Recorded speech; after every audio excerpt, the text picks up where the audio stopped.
Salut, nouvelle communauté Facebook. Donc, me voici Caroline Malo. Je suis consultante en entreprise avec mon service DG Express et aussi astrologue. Je tripe sur l'astrologie comme si j'étais tombée dedans, comme Obélix quand j'étais jeune. D'ailleurs, je m'en souviens, j'étais allée à la bibliothèque dans le temps. Oui, ça ne me rajeunit pas. Et à la bibliothèque, j'avais pris plein de livres sur la médecine chinoise et l'astrologie. Et d'ailleurs, je suis allée étudier la médecine chinoise au début de ma trentaine. Et puis, vers la fin de la trentaine, je me suis dirigée dans l'astrologie. J'ai commencé à prendre des cours. Je faisais ça un peu en cachette, comme bien les astrologues au début.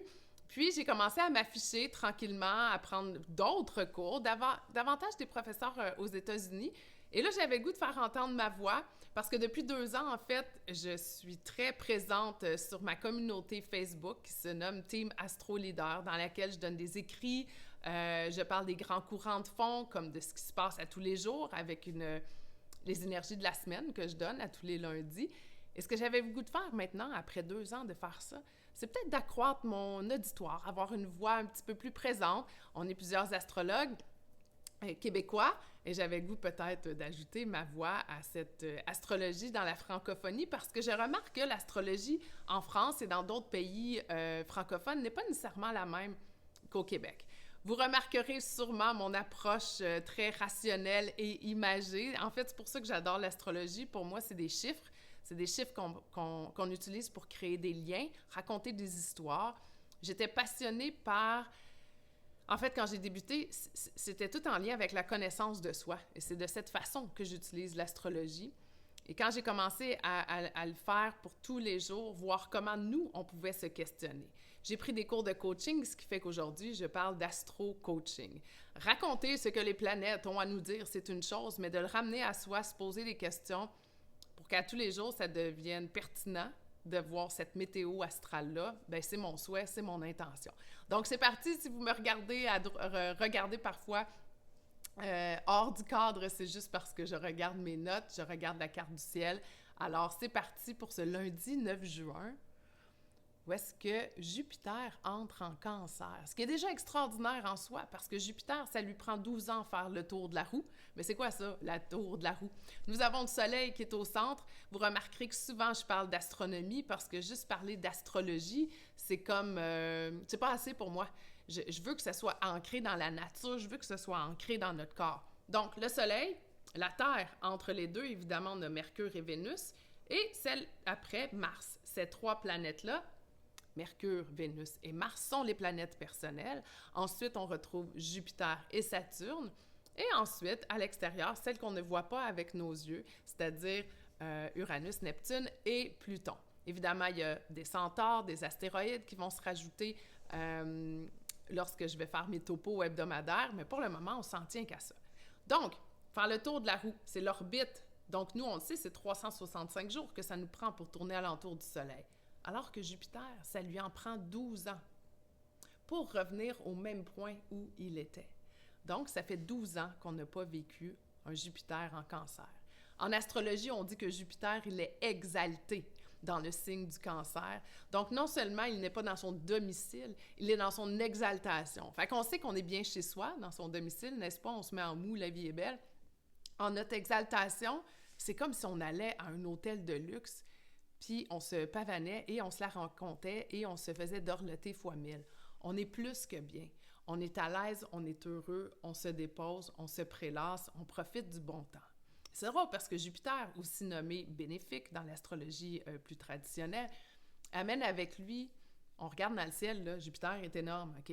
Fait qu'en astrologie, ça fait ça aussi. Ça amène du énorme, c'est-à-dire de l'expansion. Des fois de l'excès, par exemple. De l'expansion. On veut croître. Jupiter est la planète de la grande vision, de la quête de sens. C'est une planète qui nous permet d'enseigner, qui veut partager, en fait, c'est la planète de l'abondance et de la prospérité. Donc, quand elle se retrouve en Cancer, elle est bien. Et le Cancer est guidé, puis vous m'entendrez souvent parler de ça, c'est comme n'importe quoi dans la vie, on a toujours un boss, OK? Fait qu'une carte du ciel, il y a toujours un boss, et chaque planète, dépendamment dans quel signe elle se trouve, elle a un boss. Puis Jupiter, quand il est en Cancer, c'est qui son boss? C'est la Lune. Donc, d'avoir Jupiter, la planète de l'abondance, la prospérité, puis j'ai goût de dire même une forme de sagesse et de vérité dans un signe où est-ce que c'est la Lune, puis la Lune, c'est notre âme. Et la Lune, elle veut quoi? Nos besoins. Fait qu'à quel point est-ce que pour la prochaine année, nous allons être invités à aller à la rencontre de nos besoins? Aller à la rencontre de nos besoins afin de faire une vie qui est remplie de bienveillance et de s'entourer de gens qu'on aime, de gens qui nous nourrissent autant qu'on les nourrit. Imaginez-vous que nous sommes alentour d'une grande tablée. On est 4, on est 6. Non, non, c'est Jupiter. On a une grande, grande tablée. De quoi est-ce qu'elle est faite? Qui est présent? Quels sont vos sujets de prédilection? Est-ce que vous refaites le monde? Tout le côté grande éducation, haute éducation, philosophie, c'est Jupiter. Refaire le monde avec ceux qu'on aime, c'est pouvoir explorer plus grand que soi. Et partons donc à cette exploration dans la prochaine année, à la découverte de soi. Pourquoi je dis ça? Parce que Jupiter, en ce moment, puisqu'il rentre en Cancer d'ici quelques jours, va former un carré avec Saturne et Neptune, qui sont ensemble, pas parfaitement ensemble, mais presque ensemble, dans le signe du Bélier. Puis ça fait 300 ans qu'ils ne se sont pas rencontrés dans ce signe-là. Ce que nous vivons cette année est une année extraordinaire. C'est une année d'émergence. Comme l'an prochain, nous serons une année de renaissance. Pourquoi une année d'émergence? Pourquoi une année extraordinaire? Je vous invite à aller voir mes ateliers. C'est sur une des différentes playlists de YouTube. Ça s'appelle Émergence. En fait, c'est tout en lien avec les années les énergies de l'année 2025, où est-ce que plusieurs grandes planètes ou planètes éloignées changent de signe. C'est donc dire que nous sommes en train de vivre vraiment un très grand shift où on est en train d'émerger. Et en astrologie, as above, so below, as without, so within. Ce qui se passe à l'extérieur de soi est le reflet de ce qui se passe à l'intérieur de soi. Il est donc normal qu'on le vive d'un point de vue micro, dans nos petits corps à nous, et d'un point de vue macro, dans la société. Voilà. Donc, dans cette journée où est-ce que Jupiter arrive en Cancer, on dirait que ça amène une forme de, j'ai goût de dire de douceur, mais aussi ce qui est intéressant, c'est que c'est pas tout. Les deux autres planètes personnelles dont je vous ai parlé plus tôt, ouais, c'est ça, Mercure et Vénus, ont changé de signe tout récemment, la semaine dernière. Et Mercure est arrivé en Cancer un petit peu avant Jupiter, alors que Vénus, elle est arrivée en Taureau, puis elle est super bien dans ce signe-là. Donc, les deux sont dans un signe yin présentement, un signe féminin. Pourquoi? Parce que la Terre est associée à un signe féminin yin et l'eau à un signe yin féminin. Le signe du Cancer est un signe d'eau, le signe du Taureau est un signe de terre. Il y a plein d'énergies, je vous épargne certains détails, mais je vais vous les nommer, là. En fait, donc, Mercure forme présentement un carré avec ce Saturne et ce Neptune en Bélier, alors que Vénus en Taureau forme un carré avec nul autre que Pluton qui rétrograde en Verseau.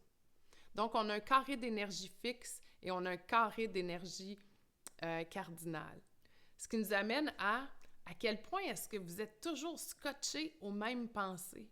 À quel point est-ce qu'il y a toujours un velcro qui est présent? Velcro par rapport à vos anciennes pensées, aux émotions qui refont toujours surface, comme si les patterns revenaient toujours. Et comment est-ce qu'on fait pour s'en sortir? Il faut agir, il faut faire autrement. Fort heureusement, Mars qui est en qui est en Lion, est en train de nous donner comme un petit coup de pied dans le derrière, mais aussi toute la détermination, la persévérance qui est vraiment requise pour qu'on puisse oser mettre un petit pas de côté, puis agir autrement, puis avancer. Après tout, c'est une énergie de feu. Donc, Mars qui a été border léthargique pendant sa rétrograde, là, du début décembre au 24 février, mais que dans le fond, il nous a impactés depuis le mois d'octobre jusqu'au mois de mai, est finalement sorti de toute sa période ombragée de sa rétrograde, et il avance. Et là, il est dans les derniers milles du signe du Lion, et il forme ce qu'on appelle un trigone très supportant, avec les énergies de Chiron et de Éris. Donc, c'est la fin de la complaisance. Arrêtons d'accepter juste pour acheter la paix. Quand on voit quelque chose qui ne nous convient pas, c'est de le nommer. Puis en fait, la façon dont Mars veut nous faire vivre, si on veut, c'est pas tant en le nommant, en le parlant, mais en agissant. Parce que les actions parlent beaucoup plus fortes que les mots, n'est-ce pas? Donc, inquiétez-vous pas, c'est pas chaque journée qui va être longue de même, là. C'est juste que là, c'était lundi et je mettais la table. Alors, que se passe-t-il mardi, le 10 juin? Ben là, c'est la veille de la pleine lune. Fait que la lune est déjà en Sagittaire. Et là, il faut faire attention parce qu'il y a énormément d'intensité. Alors, il faut faire attention à nos mots. Parce que assurément qu'il y a des choses qui ont besoin d'être dites, qui ont besoin d'être évacuées, ça a besoin de sortir. Mais des fois, quand ça sort croche, ça peut heurter, ça peut faire mal. Et donc, faisons attention, soyons conscients de notre propre ressenti, puis faisons attention à la portée de ce qu'on peut dire ou ce qu'on peut faire, justement, qui pourrait avoir des répercussions sur le ressenti de l'autre personne, en fait. Fait qu'il y a une opportunité ici, d'au contraire, agir en grande, grande maturité, faire preuve d'une très grande conscience de soi, qui est, n'est-ce pas, un grand leadership, parce que les meilleurs leaders ont une grande conscience de soi. C'est drôle, parce que je vais faire du pouce avec notre ami qui habite aux États-Unis, ici. Bon, c'est pas notre ami, mais vous aurez compris, et puis je le nommerai pas. Mais lui, quand il est né avec un nœud sud à 20 degrés du Sagittaire et une lune à 21 degrés du Sagittaire. Ah ben, tabarouette! La pleine lune aura lieu dans la nuit de mardi à mercredi à 3h43 du matin, à 20 degrés 39 minutes, si je ne m'abuse, du Sagittaire. Directement sur la lune. En fait, directement sur, oui, la lune, mais lorsqu'il est né, le président des États-Unis, il est né lors d'une éclipse. Puis une éclipse, ce que ça fait, c'est que ça met en lumière toute la dualité, les polarités, ça met en lumière l'intensité, ça met en lumière toutes ces convictions qui peuvent vraiment passer de chaud à froid en le temps de le dire. Et donc, il sera probablement pas surprenant que cette semaine, il se passe encore d'autres actes, j'ai le goût de dire, de violence sur des sujets, puis des valeurs, puis des principes qui peuvent parfois être difficiles à comprendre pour la majorité des gens parce qu'ils sont imprévus. C'est d'une intensité émotive extraordinaire. Et donc, cette pleine lune, pour tout le monde, allez trouver dans votre carte 21 degrés du Sagittaire. Ça tombe dans quelle maison? Eh bien, pour le président des États-Unis, ça tombe sur sa propre lune. Donc, ça se peut qu'il y ait d'autres éclats. Mais si on sort de ce sujet, parce que ça pourrait être un topo d'une heure en soi, revenons à nous. Le nom que j'y ai donné, c'est « Fly me to the moon ». Pourquoi? Ben parce que « Fly me », permet-moi d'explorer to the moon. La pleine lune est en Sagittaire, guidée par Jupiter, qui lui se trouve en Cancer. Et qui guide le Cancer? La lune.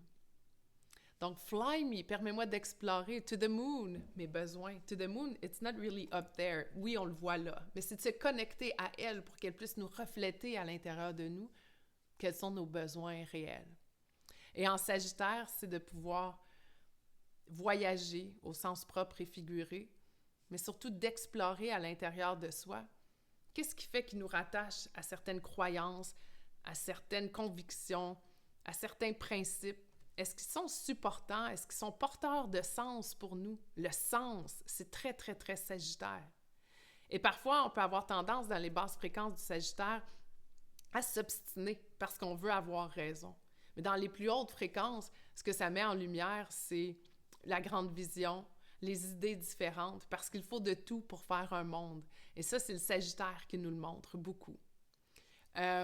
Donc, cette lune est guidée par Jupiter, voilà. Donc, on s'expose et on explore ce qui nous permet d'être bien et en sécurité.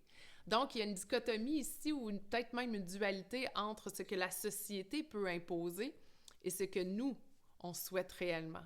Qu'est-ce qu'il vous faut, vous, pour être bien? Et qu'est-ce que la société a de besoin pour être bien? Puis si, en fait, c'était la même chose, comment on fait pour y arriver? Donc, quels sont les standards de la société puis vos propres standards? Aussi, dans cette nouvelle lune-ci, il y a beaucoup, il y a peut-être les relations du passé qui peuvent refaire surface et c'est le temps de s'en décoller. Quand on est toujours accroché au même pattern, là, c'est parce qu'on a quelque chose à apprendre. Et qu'est-ce que vous avez à apprendre? Décollez-vous de l'arbre. Parce que c'est vraiment dur, fly me to the moon, quand t'es collé à un arbre, on va se le dire. Donc, faites un pas par en arrière, faites un pas de côté, allez explorer ce qui se passe à l'intérieur de vous pour oser agir autrement. Mettez-vous, hein, c'était quoi là, quand on était jeune, là? Dora l'exploratrice. Voilà, faites votre Dora l'exploratrice de vous-même. On poursuit jeudi. La Lune est en Capricorne, elle forme un magnifique trigone à Vénus. Un trigone, c'est supportant, OK? Donc, la Lune, corps féminin du zodiaque, qui forme un magnifique trigone avec l'autre corps féminin du zodiaque, qui est Vénus. Donc, la Lune en Capricorne, signe de terre, avec Vénus, qui est dans un signe de terre. On se dépose dans notre corps. Notre corps, là, c'est lui qui contient tous les messages. On va souvent à l'extérieur de nous, là, voir qu'est-ce qui se passe, mais c'est en dedans que ça se passe. On a soif de relations qui nous ressemblent, dans lesquelles on peut s'épanouir pleinement. Il y a plusieurs qui s'accrochent au passé. Le thème continue. Mais avec Uranus, qui est dans les derniers milles du Taureau jusqu'au 7 juillet, on peut s'attendre à des méchants changements structurels, des tremblements de terre, encore là, au sens propre et figuré. OK? Fait que c'est quoi le petit tremblement de terre qui peut avoir un effet dramatique dans votre vie, comme un réel tremblement de terre qui peut avoir lieu dans le monde? Uranus, c'est la planète du chaos, où il va former le chaos, où il va créer quelque chose de soudain, un changement électrique à l'intérieur de vous, afin de vous réveiller, afin de vous éveiller à plus de vous. Parce qu'ultimement, en faisant ce choc-là, Uranus, ce qu'il veut, c'est qu'on se déniaise puis qu'on vive notre vie à nous. Je dis souvent, notre âme est venue s'incarner dans notre corps pendant 100 ans pour vivre notre vie, pour marcher notre chemin. Puis Uranus, lui, ça lui prend 84 ans à faire le tour de la roue. C'est ça qu'il veut. Il dit, ben vivez votre propre vie, marchez votre propre chemin. Et là, étant au dernier mille du Taureau, signe de terre, de nos possessions, de nos richesses, de notre cash, de nos possessions, de nos ressources matérielles et immatérielles. Qu'est-ce que ça veut dire des ressources immatérielles? C'est comme toutes nos forces, nos talents, etc. Mais là, sont tous... C'est comme tout mis en lumière. Puis si c'est pas aligné, votre façon de vivre votre vie en fonction de vos ressources et ce qui est cher à vos yeux, bien, ça se peut qu'il y ait une distorsion puis que le oui, tout le prenne le bord. Ça ressemble plus à un ouragan quasiment qu'à un tremblement de terre. L'ouragan, c'est du vent, mais ça vient tout détruire sur Terre. Mais on est beaucoup dans l'énergie de la Terre. OK? Voilà. Ça fait 7 ans qu'il est dans l'énergie du Taureau et que Uranus quitte le Taureau pour se retrouver en Gémeaux le 7 juillet. Ça va vraiment venir chambarder la façon dont on utilise tout ce qui est l'Internet, l'électrique, l'électronique, la réalité augmentée, la réalité virtuelle, etc. J'en reparlerai lorsqu'on serait rendu plus en juillet. Mais en ce moment, avec un Uranus sur les Pléiades, c'est de regarder ce qui aussi demande à être pardonné. Oh! Ouais. Fait que c'est vraiment de se connecter à soi pour voir dans tout ce changement-là, là, on peut-tu comme pardonner le passé puis continuer sous une nouvelle forme, sans oublier le passé, mais en bâtissant dessus. Voilà. On dirait qu'il y a un thème récurrent, hein, de ne pas s'accrocher au passé. Alors, je poursuis vendredi 13 juin, vendredi 13, bien là, ça passe ou ça casse. L'adaptation, c'est très, très beau dans la vie, là, mais jusqu'à ce qu'on en perde notre essence. Parce qu'un caméléon dans la vie, ça s'adapte à tout, OK? Mais ça ne perd pas sa vision.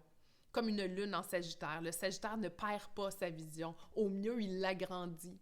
Donc, comment est-ce qu'on peut s'adapter, mais ne pas perdre de vue ses principes et sa vision? S'adapter aussi, c'est voir autrement parce qu'au contact de l'autre, en discutant avec l'autre, on peut changer notre fusil d'épaule.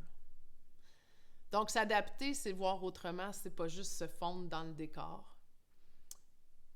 C'est vraiment de s'acheter une nouvelle paire de lunettes qui nous permet d'apprécier la vie et nos relations autrement. Et ça fait aussi du pouce sur Uranus, sur les Pléiades. Les Pléiades sont associées beaucoup, beaucoup à la vue. Donc, de quoi est-ce que vous êtes aveugle en ce moment? À quel point est-ce que vous ne faites pas votre angle mort? Vous ne le voyez pas. C'est comme quand on veut un bébé puis on ne peut pas avoir un bébé. Qu'est-ce qu'on voit quand on va au centre d'achat? Juste des femmes enceintes. OK? Puis quand on a définitivement passé l'âge d'avoir des bébés, je ne me souviens pas la dernière fois que j'ai vu une femme enceinte. Intéressant de voir ce qu'on veut voir, ce qu'on peut voir, ce que notre cerveau veut voir, n'est-ce pas? Voilà. Donc, quelle nouvelle paire de lunettes vous voulez vous acheter? Celle qui va voir quoi? Ceci est ma question pour vendredi le 13. Samedi le 14, la lune arrive en Verseau tôt ce matin.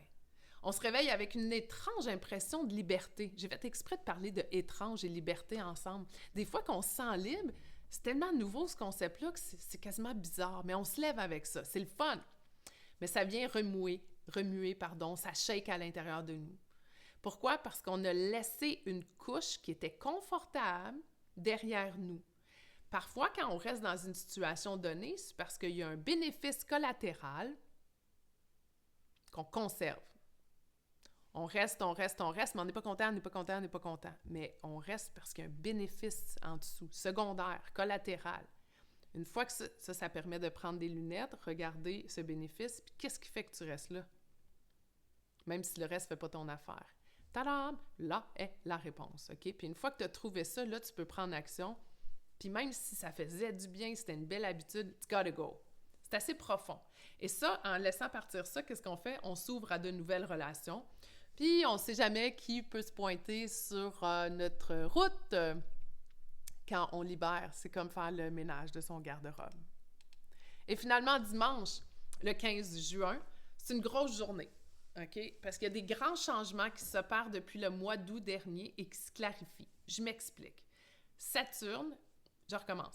Jupiter et Saturne sont en carré. Donc, Jupiter, la planète de l'expansion, forme un carré activateur avec Saturne. Vu les rétrogrades qu'il y a eu, ils se sont croisés 3 fois, au mois d'août 2024.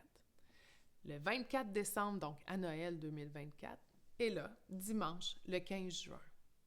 L'affaire, c'est que les dernières fois, Jupiter et Saturne étaient respectivement en Gémeaux et en Poissons, 2 signes mutables.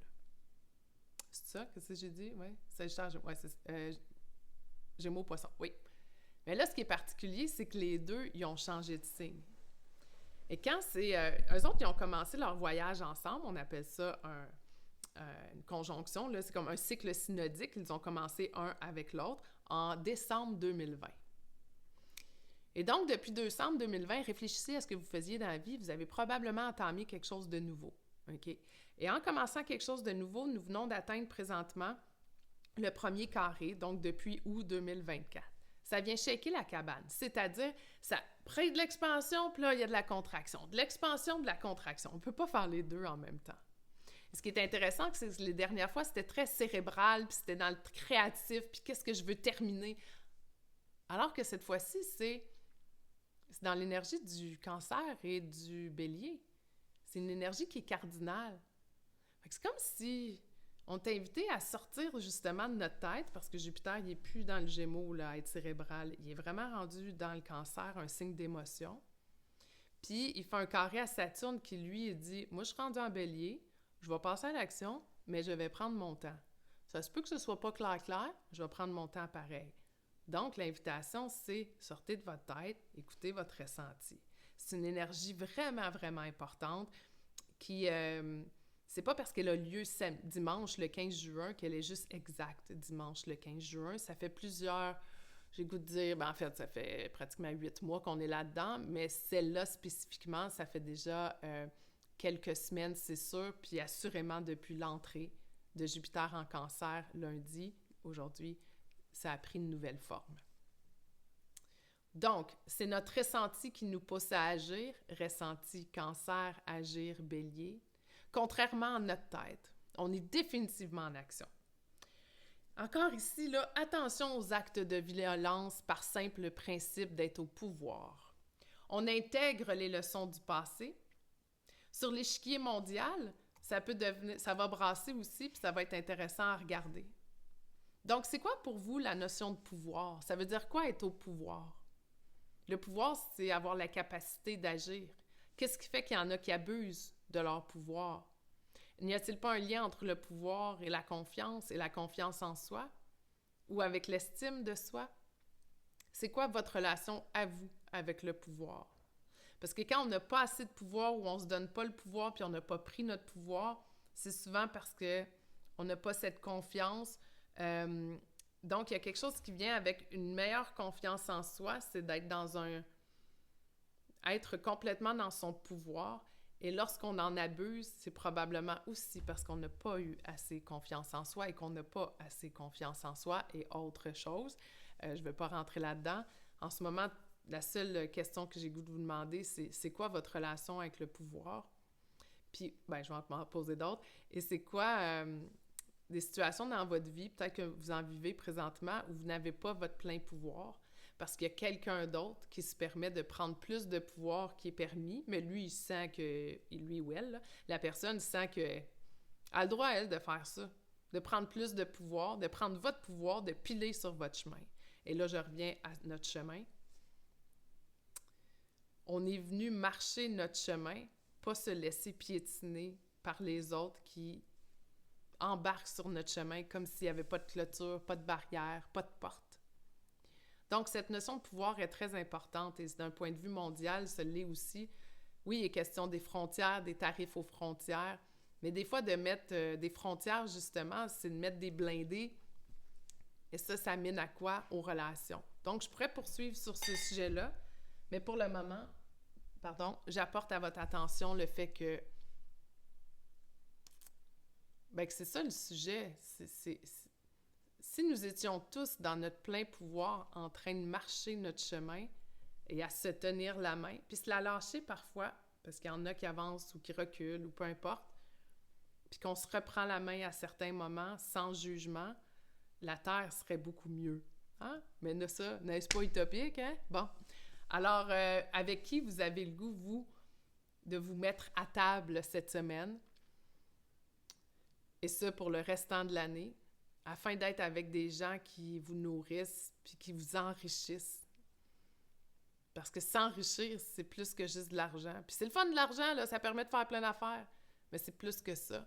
C'est enrichir vous enrichir. Puis perso, j'ai l'impression que s'enrichir, c'est être tellement riche de soi, là. Tu sais, se connaître pleinement, être conscient de soi, s'apprécier comme on est. Et quand on est là-dedans, c'est beaucoup plus facile d'apprécier l'autre avec toute son unicité et sa différence. Donc voilà, je vous souhaite une belle semaine de pleine lune en Sagittaire. Je ferai assurément un petit topo juste sur la pleine lune et surtout le fait que c'est directement sur la lune du président des États-Unis en ce moment charnière. C'est sûr que je vous reviens. Alors, au plaisir, on se revoit pour la pleine lune ainsi que la semaine prochaine et allez voir mes autres vidéos sur mes playlists. Bye!